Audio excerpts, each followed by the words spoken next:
really interesting time of year as we do that blend between football season and basketball season. A lot of basketball to really, really be excited about, especially this upcoming matchup. It's a crazy Friday night game as Texas now hits the court to play a UConn team that is just surging right now, and now back-to-back SEC opponents there for the Huskies. Yeah, last time I was on with you guys, we talked about the Texas men's team, and I was trying to be professional about my doubts about them. And then in one particular player, Tremont Mark, who's I said is inconsistent. He'll have some great games and he'll have some not so good games. Mm-hmm. And lo and behold, last press conference for Sean Miller, he's like, we got to get more out of Tremont Mark. Yeah. So and I'm sitting there, I don't know if my camera was on, but my audio certainly wasn't. And I'm like, preach, Sean. You certainly do have to get more out of Tremont Mark. So tonight is a big game, and sometimes he'll show up for these big games. So I think Texas is obviously going to get rocked by Connecticut. That's probably not saying a lot.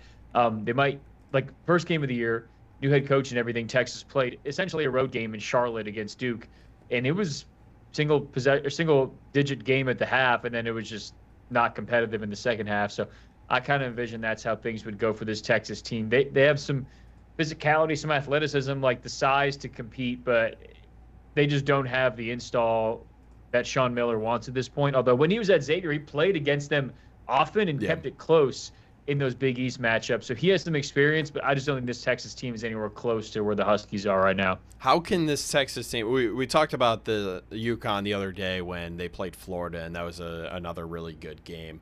How can this Texas team slow down the play of guard solo ball? Because I feel like he's been a big key piece for UConn this year.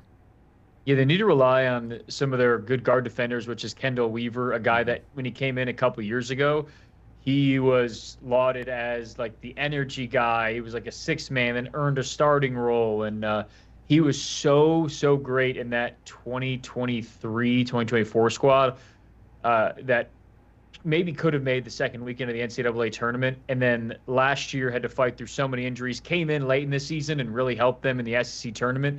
But now that he's healthy again, he needs to be that guy that can lock down an opposing star guard, because one of their other scoring guards, Jordan Pope, is an offensive guy through and through, and he's not going to be able to stop one of the best guards in the country. So it has to be Kendall Weaver.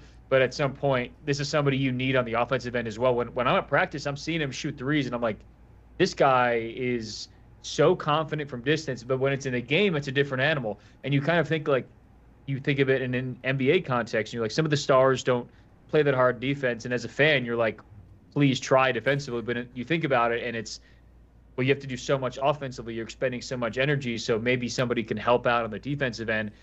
And for Kendall Weaver, it's like you're expending so much energy defensively. I don't know if you're able to bring it on the offensive side. So for him, it's kind of that balance. Absolutely.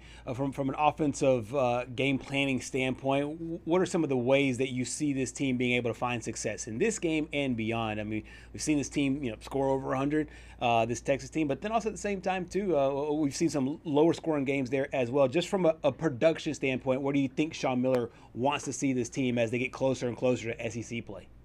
Well, he in his press conference this week talked about effort and intensity, which is like coach speak for sure, but like he was calling them out a little bit too. It was like more than normal. So I think that's part of it, but also figuring out what this team is. Sean Miller's coming in, everyone's saying this team's going to be very successful in transition, which I think they have potential. That's a great picture right there. That was a heck of a hairdo from that guy in Florida. But yeah, I think they have potential to be good in transition, but their half-court offense stagnates so hard sometimes. And we've talked about it before, it's a roster that makes more sense than last year, but they don't have that person that's like go-to offensively. This is your person when you need a bucket kind of guy. They, again, think it would be Tremont Mark, but it's not. So I think they need to have more consistency in the half-court offense, because they've just been one of those teams that's gone through major lulls for extended periods this season. Do you think that we could see Texas kind of rely on Vokatitis at all tonight? Yeah, I've been a big fan of him. He's either coming off of like a huge 20-point performance, or that was 2 games ago. He's been playing better, and he gets more confident and comfortable because, yeah, I mean, he was at FAU before. They played some big games, but as consistently as Texas is playing in big games, especially once they get to SEC play, it's going to be a bit different. So, like, the shock of being here is probably worn off a little bit, and he seemed to settle in and kind of figure some things out. So, yeah, he's a guy that I think has exceeded expectations so far, and they were pretty high for him. They've thrown a lot on his shoulders, especially because some of the guys behind him were hurt early in the season. So, yeah, I think, first of all, great pronunciation, Patrick. Wasn't sure if you'd be able to nail Voikatitis. Well, see, I've heard you yes. and Roger say it so many times now that it's just, just ingrained in my mind. Roger and I actually went with Levon as well. We went to Topgolf this morning, and Roger pulled out a modest Voikatitis reference at Topgolf, and I'm like, you don't need to flex. Wait. All right. We need to know about the golf game. We need to know about the golf game. We got to know how that went. Okay, if we went in like a full round, Roger would obliterate Levon and me. And Levon was a morale guy. I'll be honest. He was not. He was glue guy. Certainly a glue guy. Crushed some buffalo wings. Had some fun eating. But not, his golf game needs some work.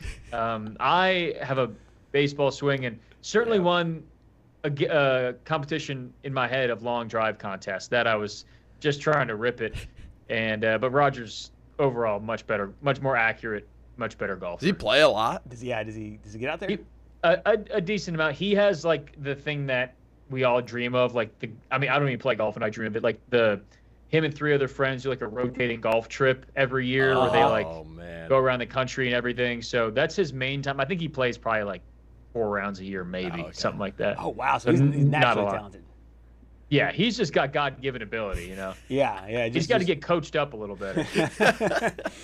Just rolls out and comes up with big wins there. That's